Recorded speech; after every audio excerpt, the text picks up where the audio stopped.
Oh no. Have a seat. You're dead. I'm sorry. Don't do it. Leave me alone. Jesus Christ. Leave me alone.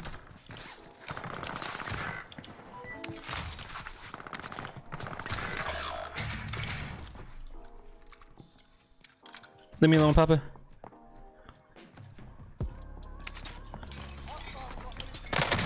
This one. Behind you. Outside.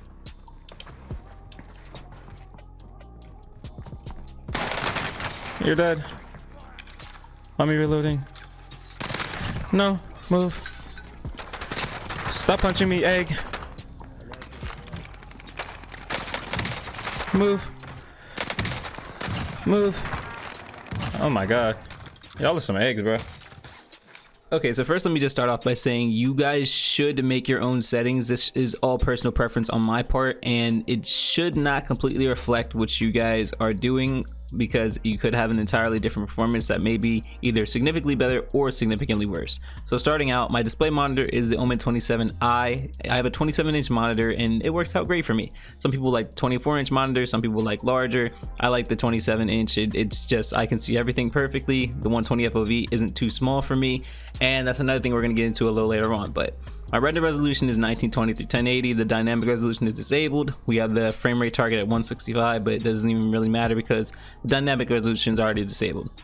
Aspect ratio is automatic because it's gonna handle it already. Sync every frame is disabled. Custom frame rate is custom. Now I have it at 255. You could have all the way to maxed out, or you could just have unlimited. Doesn't really matter, to be honest. I only have it at custom just because the menu, I don't want a whole lot of frames at the main menu. It doesn't really matter. My brightness I left alone. The display gamma is 2.2 sRGB. NVIDIA highlights disabled. NVIDIA reflex latency is disabled. Now we're gonna go to the quality, which is the field of view. Now I have a 115 field of view. You can have it all the way to 120 if you want to. I actually had it at 105 at one point, and for beginners that are just going on PC, I do recommend you keep it at 105 or even 100 just to start out, because you're starting from all the way at 80 FOV. So even just getting 100 FOV is going to be a significant change. A 105 is going to be a bit better, and going all the way for 120 from 80 is just, it's going to feel weird. It's literally going to feel much different than you've ever experienced before. And make sure you always have on affected FOV. You don't want independent, you want to have affected FOV. That's what makes you guys basically have the no recoil effect. Now something new that they added recently was the camera movement. Make sure you have that at least, because if you have it at default 100%, you're gonna have a whole bunch of shaky camera movement during these gunfights. You do not want that. Streaming quality I set to low. Texture resolution I set to normal. If you set it to low, things are going to start looking bad. If you set it to high, then you're not going to get that many frames. Texture filter I set to normal. Particle quality I set to high. It doesn't really have that much of an effect. Bullet impacts and sprays I set disabled, just because that doesn't really matter. It's just a texture thing. Tessellation I have all. Don't ask why, because I'll be honest, I don't really know. I think it just looks better. Dismemberment and gore effects disabled. Just don't really think that matters too much. If you have it enabled, it's not going to do anything really. On-demand texture streaming I have it at standard quality.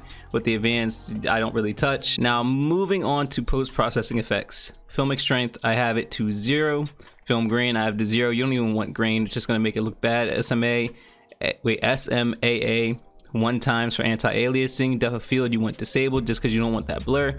World motion blur you want disabled. Weapon motion blur you want that disabled, because literally just look at the scar. The scar is ugly. You can't really see anything when the weapon motion blur is on. Shadow map resolution you set to low. Cache spot shadows disabled. Cache sun shadow disabled. Particle lighting disabled. DirectX ray tracing disabled. If you put this on, this is going to eat up a ton of your freaking space. Ambient occlusion disabled. Screen space reflection disabled. And that is that. Now, like I said, I have mine currently at 15. I do recommend beginners start out at 100, just because you started out literally at 80 in the beginning. So you should start out at 100 just to see how you feel, to actually gain the effects of a PC, but at the same time not making it so you can't see anything. Now moving on to interface, I haven't really touched anything. Like this for the most part is just always the same. I try not to touch any of this unless you want to see your FPS counter. Then that'll be the interface. That's where you can see it, and your server latency. But We also have boost high. Now some people have boost low just to hear footsteps a little bit better. For me, it's boost high. I like that a whole lot better, and I think it just works out better for me. Master volume is at 30% just because I can hear things super loud. So if I have it at 100%, it's gonna blow my ears out. It really is. Music is set to really low just because I don't really care for the music. I think it's more so a distraction. Dialogue 30%, effects 100%, cinematics 100%. Everything else I kind of leave alone. You don't really have to touch any of these other things. Next thing is controller, which I know you guys are all here for. Now I have my own layout. So I flip, stick, and move, but I also make it so L2 and circle are flipped. So my L2 is circle, my circle is L2. Stick layout presets default. Invert vertical is disabled, you don't want that on. I try not to touch these too much, but the dead zones are 0.4. The default might be like a 0.5 or a 0.8. I've set it to 0.4 just because I want the lowest amount of sensitivity possible to still have a reaction, but not so low to the point where a slight tap of your thumbstick is making your character go all the way to the bottom. These things are left alone. My horizontal and vertical sensitivity are an 8.5. Now horizontal is just so, like, say you like spin around, right? You set it to an 8 because you can still see things. Pretty solid at an 8 sensitivity. Now vertical is more so for recoil control in my opinion, so I set it to a 5 just because when you're trying to control weapon recoil, when you set it to 5, it's to the point where the weapon's recoil is easy enough to control to where you're controlling your recoil and you're not actually making your screen jump all the way down where you would with, like, say, an 8 sensitivity. ADS sensitivity multiplier, I leave that alone. If you really want to mess with it, I would recommend putting it to an 8, like 0.85, at most 0.75, but I leave mine alone, leave it all the way to 100. Custom sensitivity per zoom, I have that off. Aim response curve is dynamic, that's what most people use. Some people want to use standard, but see, I feel like you have really smooth slide cancels, slides around corners and all that with dynamic. Controller vibration, you're insane if you have this enabled. Weapons aim assist is standard.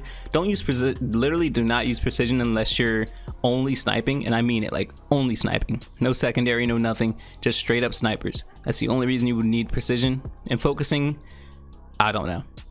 I literally don't know. So just stick to standard. Scale aim assist with FOV. I have this enabled, but in my opinion, you should probably have that disabled.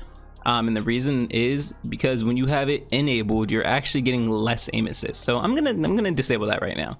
That's gotta go. So I'm gonna give myself more aim assist now. Thank myself very much. Weapon mount, shared input, ADS for melee. You know, leave this mostly alone. Aim down sight alone, leave it alone, leave it alone. Now use reload behavior, contextual tap. Trust me, you want to have it when it comes to reloading, when switching your guns, and also armor plate behavior. Now I had this for the longest time at apply 1. Then I put it to apply all, and this is how you can actually, you know, put on your armor plates while sliding around, moving around, and doing all this awesome stuff. I didn't realize it was actually that big of a deal, but it really, really is.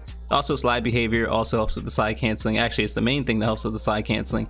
Now, a lot of people have to hold it to actually slide cancel. I just have to tap, and it's an easy slide cancel. Now, that's what a lot of pros do. They just tap it along with the automatic tack sprint, and that creates a super easy slide cancel. Now the tactical sprint is double tap for most people, and that's about it. Now the last thing is the parachute auto deploy. Make sure that's disabled, because if you have that enabled, you're actually not going to be able to get that low on the ground. A lot of people are going to beat you to, say, the Mach 10 at the bottom of control because you have automatic parachute deploy and they don't. I get super low before all these enemies actually get to me because I have it disabled. And those are all my settings. If you guys did enjoy this video, and those are all my settings, if this did help you out, let me know. Leave a like and enjoy this gameplay.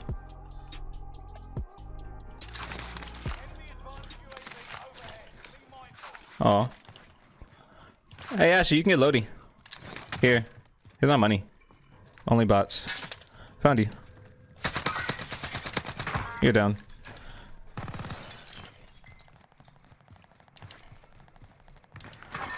You egg. Thought you were getting away? You really thought you were? Come on, little bro. I think I did all that just for you to get away. Hey, yo, Ash! Hey, cutie pie. You're dead.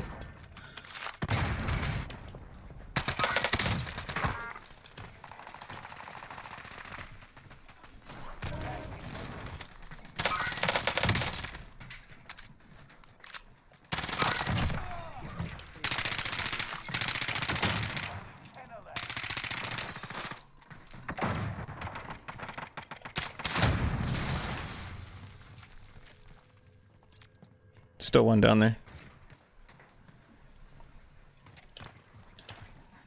What?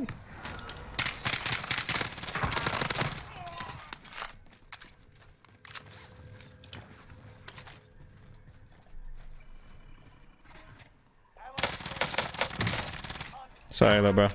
Sorry that happened to you. Or I'm happy for you. Whichever one you want.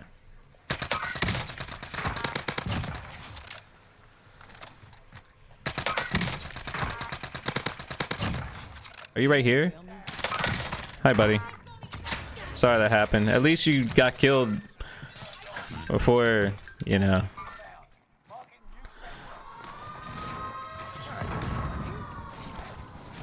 Oh, you're at the bottom. I'm gonna end the game. I'm gonna hit fire him.